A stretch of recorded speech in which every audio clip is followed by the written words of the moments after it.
that's something you can probably attest to pretty well, Alex. Like just talking about that, getting into a breakaway in the Tour de France, like what that takes. It's not your everyday bike race, and on a stage like this, when anything can happen in the sense of making it to that final climb or whatever, and going for that glory win on a climb.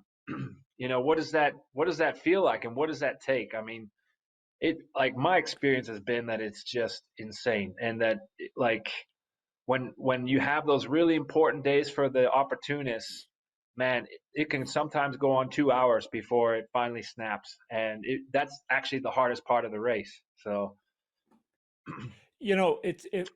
Back in the '80s, it was a lot different. I'm gonna say, yeah, you know, tell me, tell me. and when I raced Tour de France, the one time I raced it, I was hanging on every day for dear life. That was a bit of a different story, but yeah, in other races, yeah, it's so hard to predict when the break is going to go, who's going to be in the break, and you really kind of develop a feeling, like a sense of when the breaks, which break is going to stick, and that's something I've always had a hard time explaining to young juniors who I'm coaching.